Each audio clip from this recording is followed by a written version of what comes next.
preenchidos, e a gente possa sonhar com a nova igreja aqui em Marialva, não é mesmo? Deus tem feito maravilha de seu povo, e a nossa grande alegria é ver a obra de Deus crescendo, avançando. Deus tem nos colocado recursos nas mãos também para que a sua obra continue avançando. Ontem, nós, no finalzinho da tarde, perto de 5 horas, a gente fechou mais um terreno para a construção de uma igreja. Lá em Londrina, já fazia tempo que a gente estava em busca de um terreno. Conseguimos lá, com a graça de Deus, terreno de 1.200 metros quadrados, para fazer uma boa igreja, uma mulher para ser a segunda maior igreja de Londrina, na comunidade de São Remo, né? Queridos, nós louvamos a Deus também, porque aqui em Marialva tem acontecido grandes coisas, né? Obrigado, irmã. Uma delas também tem sido o nosso centro de recuperação, né? O projeto Gênesis está acontecendo na cidade de Marialva. Nós já temos lá 7 pessoas que estão fazendo o tratamento, que estão, né, são internos. Que vocês orassem também por esse projeto, o seu projeto do coração de Deus, né? Que está acontecendo aqui nessa cidade. Muitas pessoas têm vindo de fora, né? Aqui, inclusive, tem sido uma bênção aí para famílias nossas que às vezes passam por essa situação, né? Também o projeto Gênesis, que está acontecendo aqui na cidade de Marialva. Queridos, a mensagem desta manhã é também sobre fidelidade. A gente já ouviu aqui a história de Zaqueu, né? Parece até que a gente tinha combinado, mas não combinamos, né, irmão?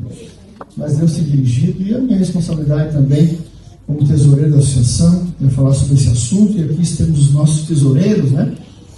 Que lidam com essa situação dia a dia, e a gente gosta também de conversar sobre este assunto. Queria convidá-los a abrirem suas Bíblias em São Mateus, capítulo 25, a partir do verso 14. São Mateus, capítulo 25, verso 14 em diante. Nós temos aqui a parábola dos talentos. São Mateus, capítulo 25, verso 14. E esta parábola dos talentos, ela faz parte de um sermão de Jesus. No capítulo 24, só para a gente entender um pouquinho mais o contexto, no capítulo 24, a partir do verso 3, ali, na verdade, na sua Bíblia pode ser que seja escrito assim, no capítulo 24, o sermão profético, né? E esse é o sermão profético de Jesus. E no verso 3, a gente tem o seguinte, do capítulo 24, verso 3. No Monte das Oliveiras, achava-se Jesus assentado. Quando se aproximaram dele os discípulos, em particular, lhe pediram: dize-nos, quando sucederão essas coisas? E que sinal haverá da tua vinda e da consumação do século? E ele lhes respondeu: vede que ninguém vos engane, porque virão muitos em meu nome, dizendo: eu sou Cristo, e enganarão a muitos. E certamente ouvireis falar de guerra, rumores de guerras.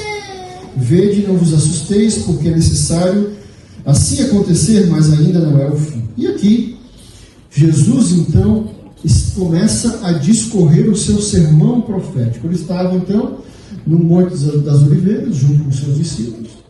E os discípulos já tinham ouvido Jesus falar de várias coisas, né? E ele se ensinou: quando que sucederão essas coisas que o Senhor está falando para a gente?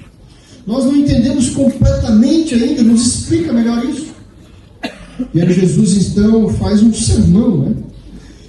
E vai explicando para eles algumas coisas, e essas coisas nós temos então escrito na Bíblia, e é para nós também, porque esse sermão é um sermão tanto para os discípulos, mas como para o seu povo nos últimos dias. E aí Jesus explicando então, né, de como será o fim dos tempos. Depois nós não vamos ler o capítulo 24 todo, né, mas depois fala da grande tribulação. Fala de como será a vinda do Filho do Homem, né? Todos nas nuvens dos céus, e todo o olho verá. Nós temos estudado isso também na lição da Escola Sabatina, né? Para que a gente não seja enganado. Depois nós temos a parábola da figueira, a exortação, a vigilância, né? Depois, seguindo no capítulo 24, nós temos a parábola do servo bom e do servo mau. Seguindo o capítulo 25, dentro do mesmo sermão, Jesus pregando o mesmo sermão ainda, né? Então ele usa várias parábolas, várias aplicações do seu sermão.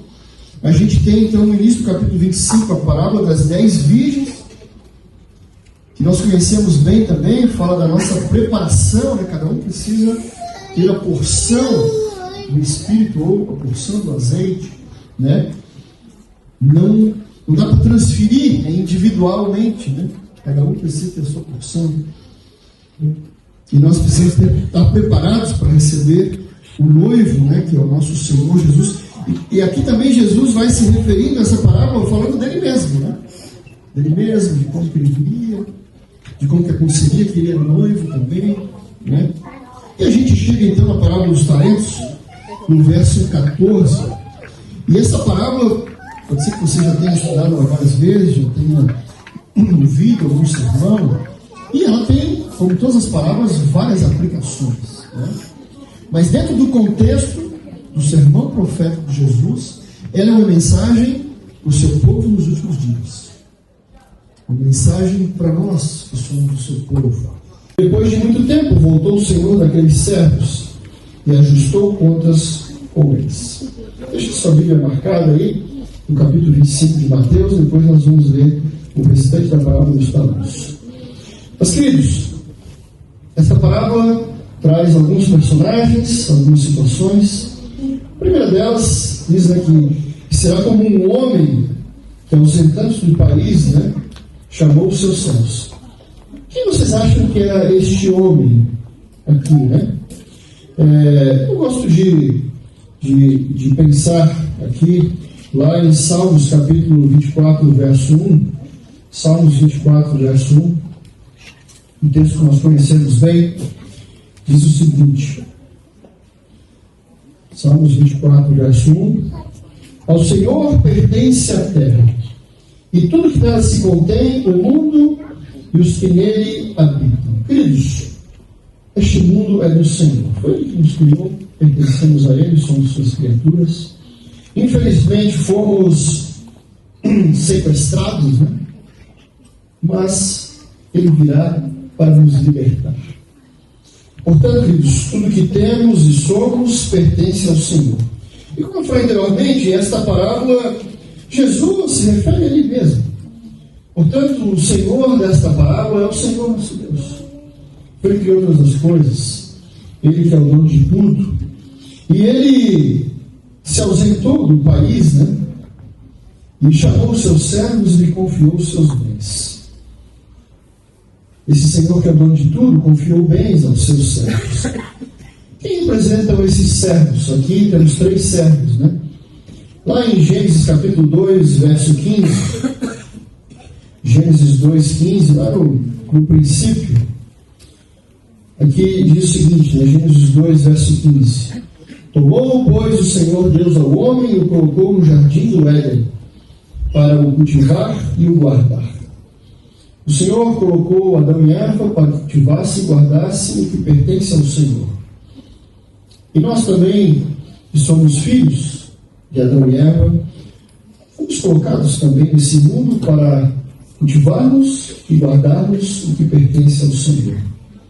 O Senhor nos deu bens, nos deu relacionamentos, nos deu a nossa família, nos deu os nossos vizinhos, os nossos colegas de trabalho, também de escola, para que cuidássemos e guardássemos o que pertence ao Senhor.